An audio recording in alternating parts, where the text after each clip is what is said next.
Nigerians, I greet all of you. My people, I welcome every one of you to this national broadcast. We thank Almighty for our journey so far. From 2015 till date, we have been flying in colors. That is why you have to vote for us to continue in the next election. We know many of you have been asking the question of who our presidential candidate is going to be. Wonder no further because at the end of this broadcast, I will let the cat out of the bag. When I resumed office in 2015, I told you I belong to everybody and I belong to nobody. And I am here to give you the breakdown of our achievement in office since 2015. Don't forget that when we resumed office in 2015, we told you we met nothing in the national first. And from that time till now, the former administration took away all the national revenue resources. Now, I am going to tell you our achievement in office so far for many of you that are doubting Thomas's. Today, I will change your name from Thomas to Solomon. Before we resumed office in 2015, Nigeria did not have access to foreign loans that much, but my administration has opened doors to foreign loans and we can now access foreign loans easily.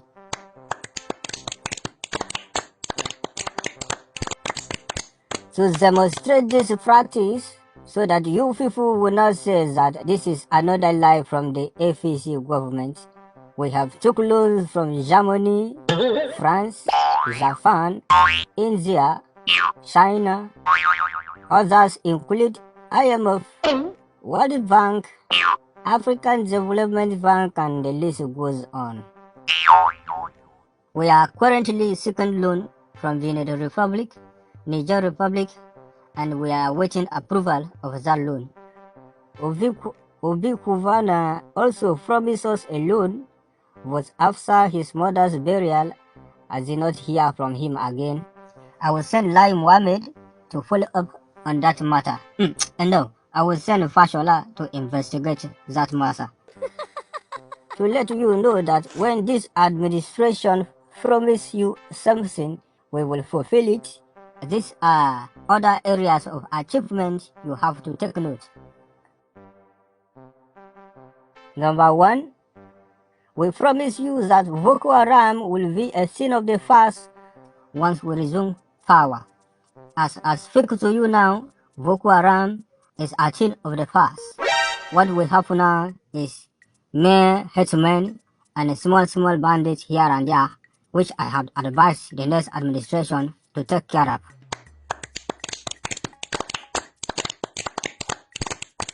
Number 2, we promise that we are going to make fuel price equal to 50 naira per liter.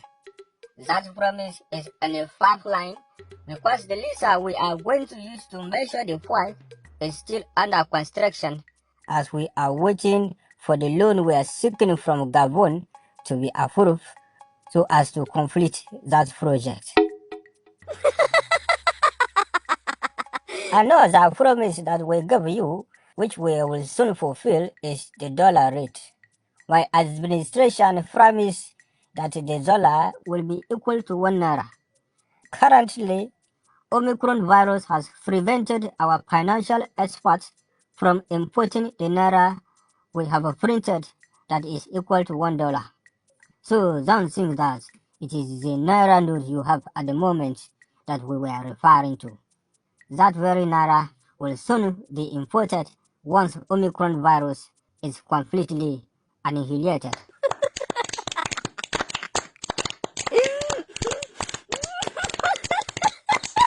Don't forget, we told you to hold us accountable if we fail in any of our promises. So we have so far not failed yet, as I have enumerated our achievements so far.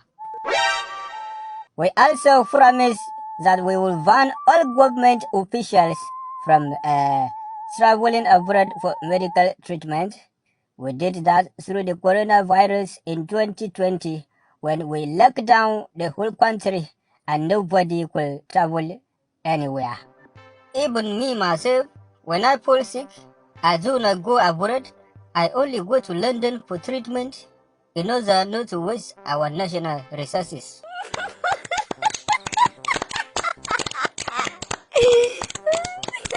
We promise to give poor people 5,000 naira every month. That was the money we used to buy palliative during the lockdown that some lazy Nigerian youth vandalized and stole everything.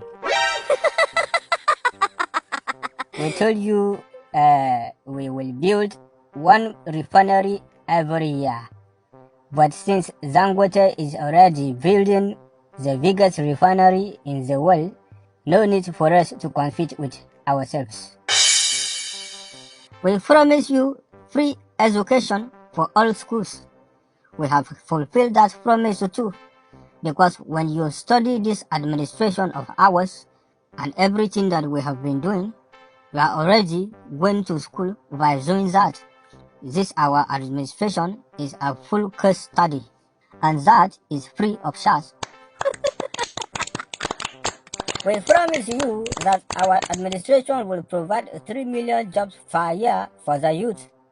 We have achieved that very well. Right now, every young man out there is making millions. The evidence are everywhere. Yahoo boys now have access to money the way they like it. Other arms of that achievement is armed robbery, kidnapping, and banditry adoption. Any Nigerian youth out there that says he does not have a job is a lazy Nigerian youth. We have already achieved that in excess. One other vital infrastructure we promised was to give you a constant and steady power supply. My administration has made sure that there is adequate and regular, steady and uninterrupted power supply. So that what happened to the power? This must be 16 years of PDP administration.